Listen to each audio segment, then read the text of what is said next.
Okay, let's be honest. I keep seeing people make the same paint mistakes, and it's kind of tragic. I want to change that in 2026. Slapping a sample on the wall for 30 seconds and calling it a day, that's speed dating with paint. Choosing colors in isolation? Please. Going dark without a supporting cast?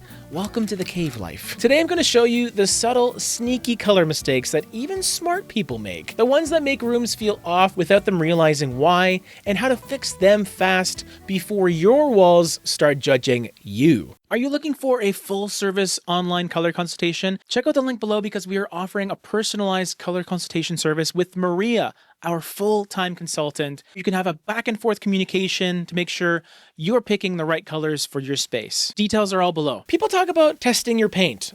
I do that all the time. But the thing is, a lot of people do it like it's a casual suggestion. Most people test colors like they're on a reality show and have 20 seconds before the buzzer beeps or something. They paint a swatch, glance at it, nod, done. That's it. Then they act surprised when their walls look entirely different in the morning light. Here's the deal. Color changes. Morning light, noon light, night light, sunny days, gloomy days, slightly depressing days. Your furniture throws shade. Like literally your furniture can have color casts on the wall. Here's how you fix it. Live with the color for like a week. Walk past them. Ignore them. Come back. Watch them in every light. Only after this relationship test do you make a call. Otherwise, you're basically speed dating your walls, and no good story starts that way. Not in real life, at least. Choosing a wall color in isolation is like picking one sock and hoping it matches your entire wardrobe. It won't. Master has given Dobby a sock. Color doesn't exist in a vacuum. Walls, trim, ceilings, floors, furniture, lighting,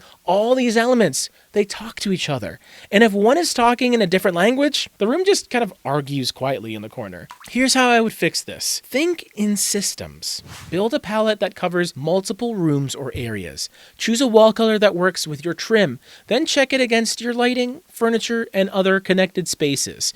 It's not just a swatch, it's a network. And your walls are part of a conversation. Here's a fun one. People hated gray so much. They ran screaming into yellow beige. They got tired of all white interiors.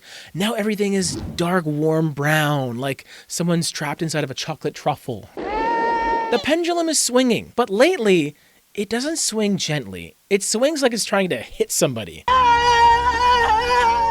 Overcorrecting leads to the same problem in reverse. Everyone's telling me gray is dead. I literally painted an entire house with Stonington gray today. I went from warm to cool gray again. That's just how it is. Moderation, super important. Evolution, not revenge. Move away from a trend thoughtfully. If gray felt cold, don't panic and throw the whole palette out. Find a warm neutral that works with your space. Think subtlety, not swinging a wrecking ball and being contrarian just for the sake of it. I love me some mushrooms. Mushroom neutrals are subtle. They're rich, sophisticated, earthy, balanced. Basically the Switzerland of color. From now on, I'm Switzerland, okay? But too often, people pick the zombie versions of these colors. Muddy, lifeless, sickly, which ends up looking like damp drywall. Disgusting. Here's how you fix that. Choose mushroom with a little warmth, a little bit of a grayed out feel, a touch of earthy undertones, no muddy deadness. The goal is calm, not tragic. If it looks like something from a crime scene, you're doing it wrong. Mushroom's gonna be big, so do it properly, responsibly. Do mushrooms responsibly. I don't condone drug use, guys.